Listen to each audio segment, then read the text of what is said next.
Capítulo 4. Preparar, apontar, fogo.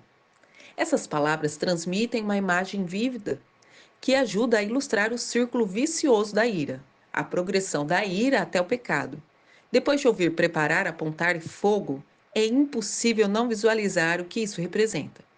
Nós imaginamos alguém que, talvez desprevenido ou até relaxado, coloque-se de imediato em atenção de prontidão. A postura se torna firme, as mãos pairam sobre a arma de defesa.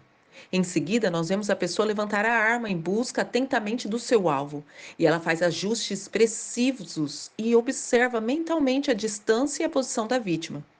Então, com a mira já ajustada, só resta apenas a decisão de atirar e o simples ato de apertar o gatilho ou soltar a sua flecha. E, por fim, uma pausa e uma observação da reação do alvo. Ao meu ver, essa sequência de palavras retrata com bastante precisão e clareza, não apenas o ato de atirar, mas também a progressão da ira ao pecado, ou mais exatamente, da ira até a raiva e a fúria. Estado de prontidão. No livro de Neil Clark, Faça da ira sua aliada, a ira é descrita como algo completamente natural, perfeitamente legítimo. É a ocorrência interior que nos prepara para lidar com experiências que causam mágoa, frustração e medo. E a ira é simplesmente um estado de prontidão física. Em seguida, ele vai explicar que quando nós estamos irados, estamos preparados para agir. Claro que não há nada de errado em estar em prontidão ou em ter a disposição da capacidade de agir, ou no nosso caso, no exemplo de atirar. Ainda não houve dano algum, nós estamos apenas nos preparando. Isso pode acontecer ou não. A arma não foi erguida, nós temos apenas a percepção mais intensa e talvez isso nem seja necessário. Então, preparar é quando a adrenalina começa a circular pela corrente sanguínea, leva o nosso sangue para os músculos, os quais estão se retendendo em resposta. Até mesmo a nossa respiração se torna mais acelerada, com vistas a suprir esse possível aumento de demanda do ar. Então, o ritmo do nosso coração acelera. Nós encontramos então no estado de irritação estimulada. Aqueles que estão à nossa volta talvez nem percebam esse nosso estado e não ouvem nem mesmo um sargento interior nosso gritando: preparar, embora ela tenha ressoado em todas as células do nosso corpo já. Há um inimigo lá fora. Estejam atentos, preparem-se para atacar ou ser atacados. Nós avaliamos nossa reação conforme a intensidade do nosso sentimento. Quão aborrecida nós estamos? Quão racionais? Será que as emoções vão dominar? As forças emocionais e físicas da raiva nos colocam em prontidão para algo. E é nós que estamos preparadas exatamente para quê? Nós devemos lutar ou fugir do quê? De repente, ouvimos a segunda ordem, apontar. Então nós percebemos que, ao obedecer à ordem, revelaremos nossa arma. Caso alguém ainda não tivesse certeza de que nós estamos aborrecidas, agora isso se torna evidente. Nós levantamos a arma, apontamos para o alvo, ajustamos a mira, mas até onde iremos? Talvez se trate apenas de identificar quem nos ofendeu, tornando desnecessário qualquer outra ação. Nós estamos pronta para um confronto, estamos armadas e somos potencialmente perigosas. Apontar não significa necessariamente tomar a decisão de atirar. Quer uma arma seja disparada ou não, uma vez que apontamos para alguém, toda a dinâmica imediata do relacionamento muda. A ira continua a avançar na direção da fúria.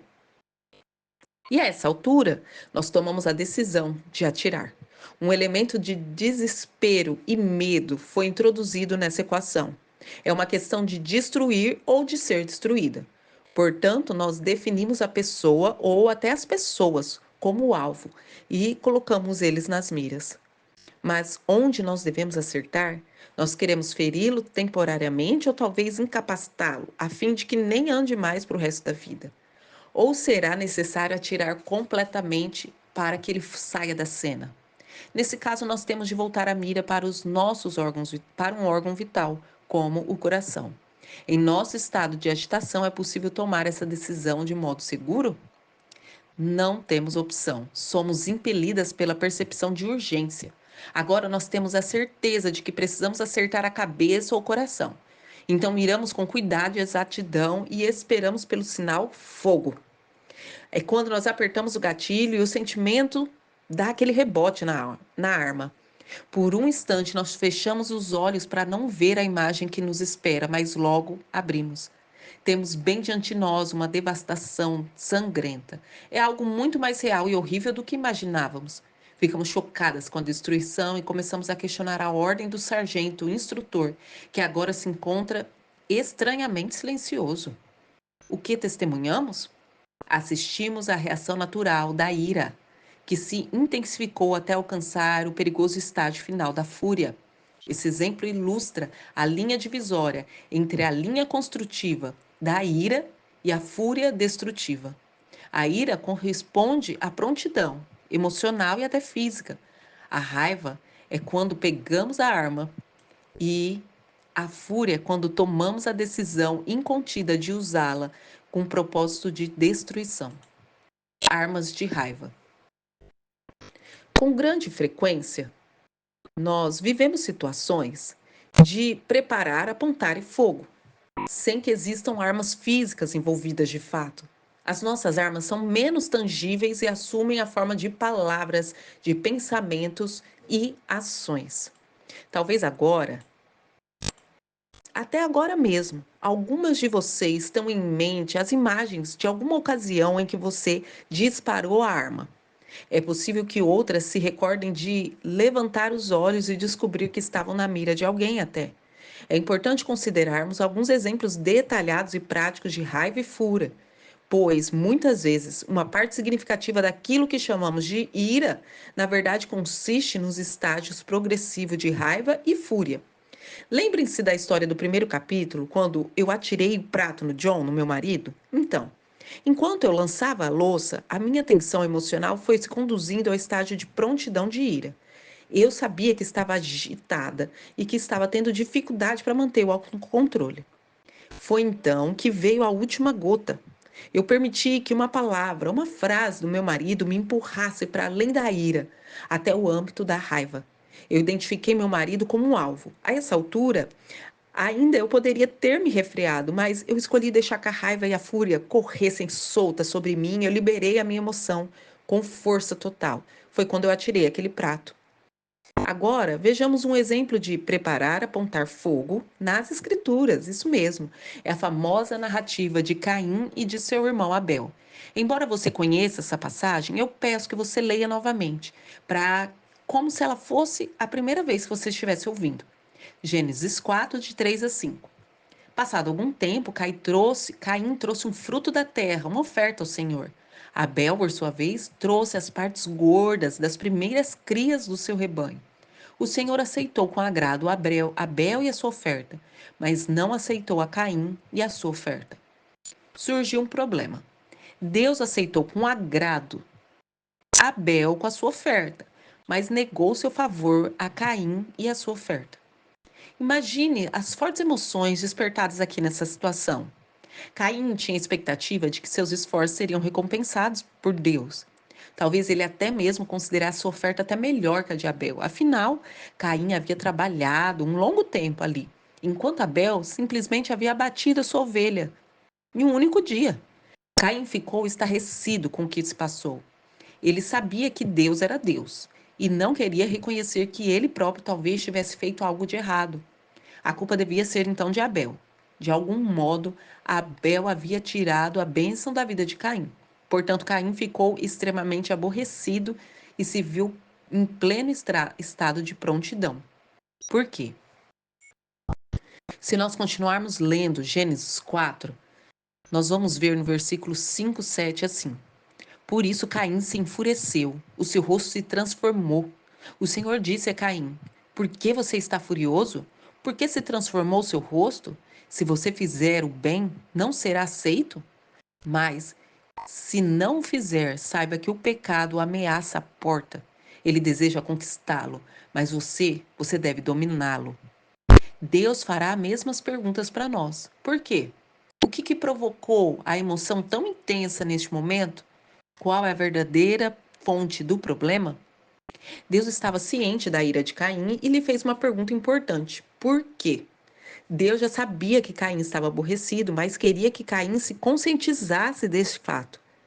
Se Deus, se Caim tivesse dado o trabalho de responder essa pergunta com sinceridade, a tragédia que seguiu depois poderia ter sido evitada. No entanto, Caim não tratou em nenhum momento do verdadeiro motivo pelo qual ele estava aborrecido. É sempre mais fácil nos voltarmos contra as outras pessoas do que encarar a verdade. Então, diante do silêncio de Caim, Deus tomou a iniciativa de lhe mostrar a verdade. Então ele lembrou e disse: Se você fizer o bem, não será aceito? Garantiu a Caim que a prática do bem traria aceitação e em seguida advertiu: Mas se você não fizer, saiba que o pecado ameaça a porta. Ele deseja conquistá-lo, mas você deve dominá-lo. Caim se encontrava em estado de prontidão. Ele estava irado e, embora ainda não houvesse colocado Abel em sua mira, ele cogitava de fazer. Deus sabia disso e advertiu de modo incisivo que Caim podia escolher dominar o seu pecado ou as suas palavras, refrear a raiva que estava crescendo. Em vez de escolher esse caminho, Caim então esperou uma oportunidade para se vingar. Ele mirou a sua arma em Abel e se pôs a guardar o momento oportuno. Vejamos Gênesis 4:8 que diz: Disse, porém, Caim a seu irmão Abel: Vamos para o campo. Quando estavam lá, Caim atacou seu irmão Abel e o matou.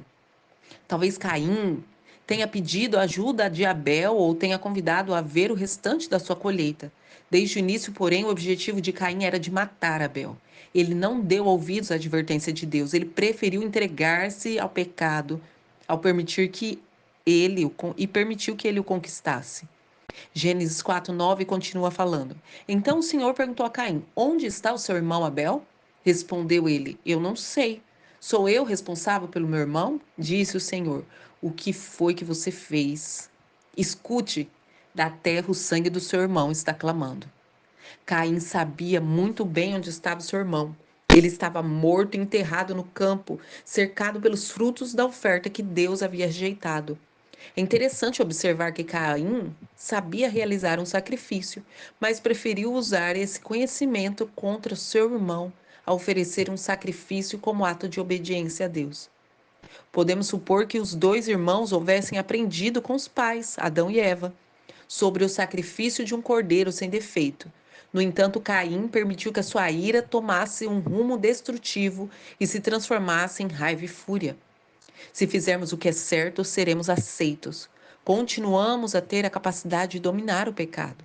Embora a maioria de nós nunca tenhamos literalmente matado um irmão, muitas viram a destruição causada por palavras, por ações, por calúnias, por fofocas. Para que possamos lidar de forma devida com a raiva, nós precisamos sempre responder com sinceridade a pergunta que Deus fez a Caim: Por que você está furioso? Vamos orar agora?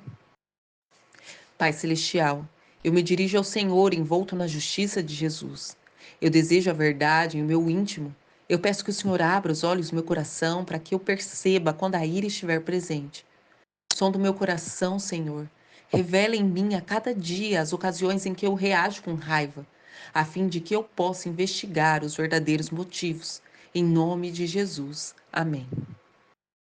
Deixe seu like, se inscreva no canal e nos acompanhe nas redes sociais.